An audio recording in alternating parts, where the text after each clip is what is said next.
जय श्री कृष्ण। स्वागत है आपका लॉर्ड कृष्णा भक्ति ऑफिशियल यूट्यूब चैनल पर।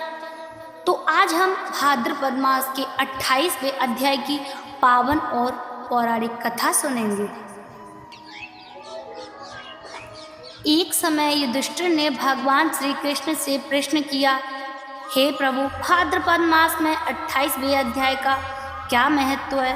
कौन से व्रत पूजन, कौन से दान और कौन से अनुष्ठान इस अध्याय में बताए गए हैं? कृपा करके मुझे विस्तार से बताइए। भगवान श्री कृष्ण मुस्कुराए और बोले, हे धर्मराज, भाद्रपद मास का यह अध्याय अत्यंत रहस्यमयी और पुण्यकारी है। इसमें व्रत, उपवास, कथा श्रवण और पितृतर्पण का विशेष महत्व बताया गया है। जो इस कथा को सुनता है और दूसरों को सुनाता है, उसका जीवन सफल हो जाता है। आगे श्री कृष्ण भगवान जी कहते हैं, भाद्रपद मास में जो मनुष्य पवित्र होकर गंगा जल, तुलसी दल और तिल से पितरों का तर्पण करता है, उसके पितर तृप्त होकर आशीर्वाद देते हैं।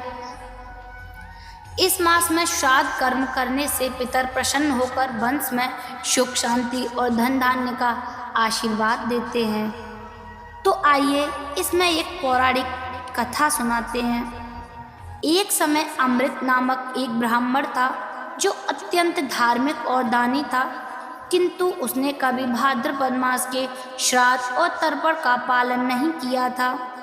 परिणाम स्वरूप उसके पितर अत्यंत दुखी रहे। बाद में जब उसने संत महात्माओं से 28वें अध्याय का महत्व सुना और विधि पूर्वक तर्पण किया, तो उसके पितर आकाश से प्रकट होकर बोले, हे वत्स, आज से हमारा कष्ट मिट गया। अब तेरा कुल सदैव समृद्ध रहेगा। इस अध्याय में हरि नाम का जप विशेष रूप से बताया गया है। जो मनुष्य भाद्रपद मास की रात्रि में दीप प्रज्वलित कर हरे कृष्ण नाम का जाप करते हैं, वह नरक से छुटकर सीधा बैकुंठ धाम को जाते हैं। भगवान श्री कृष्ण ने कहा है, इस मास में महादेव की पूजा भी अत्यंत पुण्यदायी है। जो भक्त भाद्रपद मास के शुक्ल पक्ष की चतुर्दशी को जलाभिषेक करता है, उसे अनंत कोटि यज्ञों का फल प्राप्त होता है।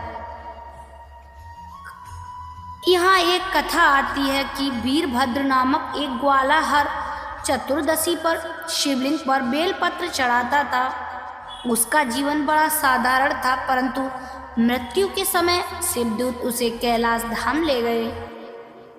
इस अध्याय में दान का विशेष महत्व बताया गया है। अन्न दान करने से अनंत पुण्य और जल दान करने से अग्नि दोष शांत होता है।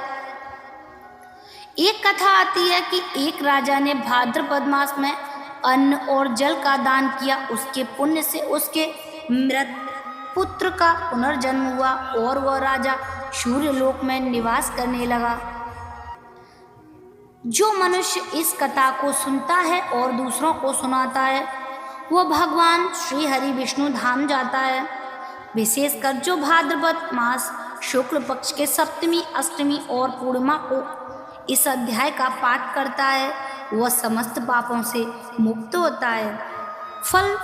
फलतः श्री कृष्ण ने युधिष्ठिर से कहा, धर्मराज, इस अध्याय का श्रवण करने से मनुष्य के 7 जन्मों के पाप नष्ट हो जाते हैं, उसके पितर तृप्त होते हैं और देवता भी प्रसन्न होते हैं। जिसके जीवन में संतान सुख की कमी हो, दरिद्रता हो, रोग शोक हो, वो इस कथा को श्रद्धा पूर्वक सुने, उसके सब कष्ट मिट जाएंगे।